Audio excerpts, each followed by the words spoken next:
Seja muito bem-vindo ao 2 Dedos de Teologia, eu sou Iago Martins, você está no meu escritório e no vídeo de hoje nós vamos falar sobre Janes e Jambres de olho no texto no nosso programa de interpretação bíblica. Você já deve ter ouvido falar desses dois nomes, Janes e Jambres. Esses nomes vêm de 2 Timóteo, no capítulo 3, e são dois personagens citados por Paulo que para muitas pessoas são figuras um tanto enigmáticas. Quem são Janes e Jambres? Deixa eu ir aqui no contexto dessa citação de Paulo, caso você não esteja lembrando bem. Em 2 Timóteo 3, do verso 1 a 9, nós temos Paulo mudando algo daquilo que ele falava na carta. Ele começou antes falando sobre as qualidades de um bom obreiro, e então ele começa a falar sobre as qualidades de um falso mestre. Qualidade aqui no sentido de atributo. Se antes Paulo estava descrevendo como é que se comportava um obreiro aprovado, agora ele vai mostrar como é um obreiro que é reprovado e como são aqueles que são desencaminhados por esses maus obreiros. Paulo localiza o período em que esses maus obreiros iam aparecer como os últimos dias, refletindo a sua perspectiva escatológica de que a morte e a ressurreição de Cristo inauguravam o começo do fim, o princípio da escatologia. Paulo já havia feito uma conexão entre falsos mestres e últimos dias na sua epístola passada, em 1 Timóteo capítulo 4, verso 1 a 5. E essa relação não é invenção de Paulo, Jesus já havia feito isso em Mateus 24, no verso 3 e no verso 11, onde Jesus identifica a aparição de falsos mestres nesses últimos dias como um dos sinais do fim dos tempos. E é muito interessante que Paulo então vai fazer uma lista bem extensa e bastante negativa acerca desses falsos mestres. As listas positivas de Paulo costumavam ser um tanto longas, mas esta lista negativa aqui ela é um pouco maior do que aquilo que a gente costumeiramente encontra na pena do apóstolo. Em 2 Timóteo 3, 2 e 5, nós temos avisos sobre os perigos desses falsos mestres nas igrejas, um texto muito parecido com Colossenses 3, 5 a 8, e em seguida, em 2 Timóteo 3, 6 a 9, as ações desses falsos mestres são então destacadas para os leitores de Paulo. É o famoso teólogo pentecostal Gordon Fee que percebe que Paulo faz isso a fim de concatenar os falsos ensinamentos com o aumento geral da maldade, vista ao seu redor como uma evidência de que os últimos dias maus estavam acontecendo. Em 2 Timóteo 3,8, então, Paulo se refere a dois homens que se opunham a Moisés, no caso, Janes e Jambres, como exemplos do tipo de falsos mestres, pessoas de ensinos corruptos que deveriam ser evitados. O uso desses dois nomes certamente reflete a familiaridade do apóstolo Paulo, e possivelmente do próprio Timóteo, que recebe aquela carta, com as tradições judaicas de fora do Antigo Testamento. Porque o Antigo Testamento nunca registrou o conflito de Moisés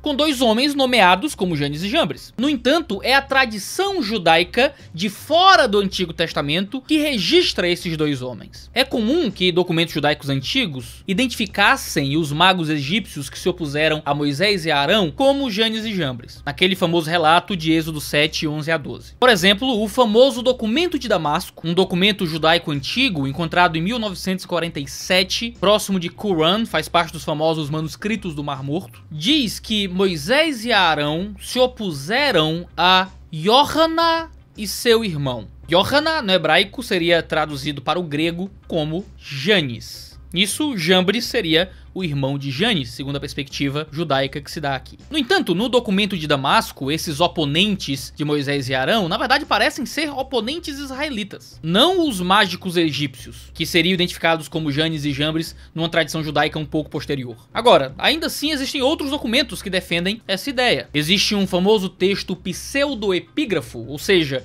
de autoria falsa. Era muito comum que esses textos refletissem momentos históricos e interpretações populares, mas que fossem remetidos a autores famosos sem ser realmente da pena deles, expande essa história. Esse texto, pseudoepígrafo, se chama justamente Janes e Jambres. E essa ideia é repetida em vários outros textos judaicos que não estão no Antigo Testamento, que não fazem parte da Bíblia, mas que representa a história da interpretação judaica e do registro da história judaica acerca de acontecimentos do passado. Muitos textos acerca da vida de Moisés falam justamente dessa perspectiva, identificando Janes e Jambres como os mágicos do Egito. Isso é encontrado, por exemplo, no modo como o Êxodo é interpretado no Targum de Pseudo-Jonathan. Agora, se você quiser entrar na nerdice profunda, certo? Então vem comigo aqui, aguenta um pouquinho de nerdice alta, que é fascinante esse negócio, vem comigo. Foi encontrado um fragmento que consiste em um bifólio. Um bifólio é basicamente um texto escrito dos dois lados, só que ele é um bifólio de folhas não consecutivas. Ou seja, as páginas de frente e de trás não são sequenciais. Você tem, sei lá, a página 3 na frente e a página 48 atrás. Sabe-se lá por quê. Ou seja, a página de trás não é consecutiva da página da frente. Esse bifólio, segundo bases paleográficas, data do século XIV, ou talvez um pouco antes. E embora em condições relativamente boas e um tanto legível, o canto superior interno desse bifólio está danificado, resultando na perda de algumas letras das duas primeiras linhas de cada coluna afetada. Um mofo ou algum tipo de contaminação bacteriana relacionada à frente da folha inicial levaram ao obscurecimento de vários caracteres e até mesmo uma palavra completa. Esse bifólio foi considerado uma testemunha etíope, que possuía muitos paralelos gregos com as histórias de Janes e Jambres. Na parte de trás do fragmento você não tem nenhuma correspondência com qualquer outro documento grego, mas o seu conteúdo consiste basicamente em várias lamentações por elites que morreram. Provavelmente os nobres do Egito, onde cada sessão é iniciada com a pergunta onde está e o nome daquele egípcio que morreu. Vestígios que podem ser encontrados em folhas posteriores ainda muito fragmentárias deste mesmo documento etíope. De qualquer forma, a quantidade muito substancial de material único nesse fragmento etíope sugere que as versões gregas que nós possuímos das histórias de Janes e Jambres,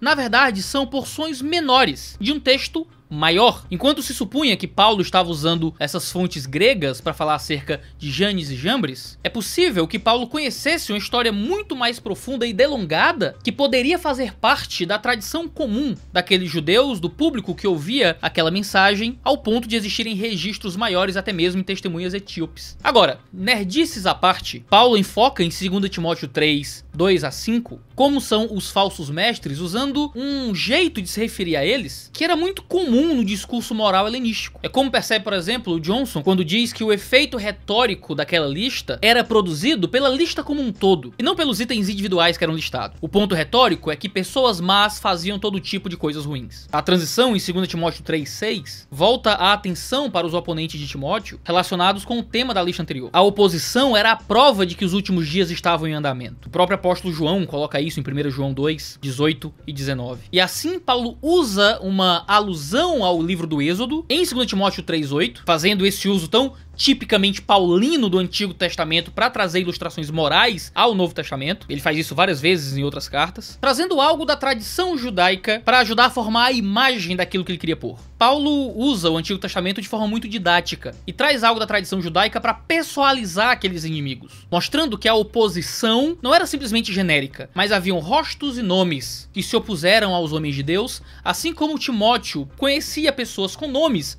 que estavam se opondo ao seu ministério. Ao fazer essa citação, Paulo não está dizendo que toda a tradição judaica ou toda tentativa de remontar a história judaica que está registrada nos livros apócrifos é verdadeira, mas ele valida este ponto específico da tradição judaica ao dar nome para aqueles dois homens, a fim de usar a maldade específica de Janes e Jambres, como é apresentada na Torá, como ilustração de uma rejeição ativa e disseminada à verdade nos últimos dias. Agora, duas coisas importantes que a gente pode tirar aqui que nos dão lições legais sobre o modo como a gente faz teologia do Novo Testamento. Primeiro, apesar das suposições hermenêuticas que se colocam aqui, esse parece um exemplo muito claro de que um autor do Novo Testamento está lendo e se referindo a um texto do Antigo Testamento em sua forma original, onde os magos do Egito não são nomeados, junto com a forma como esse texto era entendido pela leitura popular, como aparece em Qur'an, em Pseudo-Jonathan, e como se tornou muito difundido até mesmo em círculos mágicos, como nos textos de Plínio. Existem vários outros exemplos disso, como em Atos 7, em 1 Coríntios 10, em Judas 9, mas a gente lida com esses textos em particular depois. Uma segunda coisa importante, e aqui a gente evoca Orígenes, que discute a referência a esses nomes, em uma pequena digressão em seu comentário sobre Mateus. Algumas pessoas rejeitaram 2 Timóteo, alegando que ela continha textos de algum livro secreto. E Orígenes parece concordar com essa atribuição da fonte original de Paulo a um livro secreto, mas ele não concorda com a consequente rejeição da epístola. O argumento dele, em parte, é que Paulo faz algo muito parecido em 1 Coríntios. E aqui o pensamento canônico de Orígenes está no caminho certo. Judas também foi rejeitado por alguns por causa de referências a fontes judaicas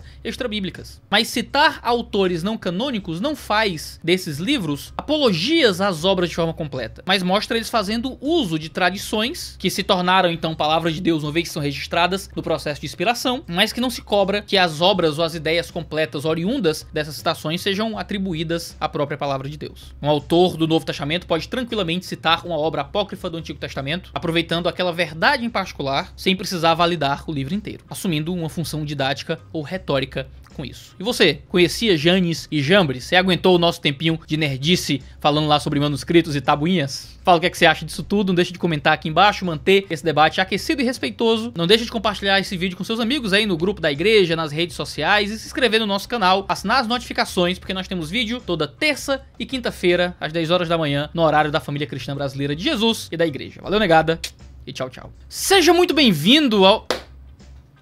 muriçoca demais, Jesus amado. Eita. Sendo comido vivo. Jesus. Não, era só um...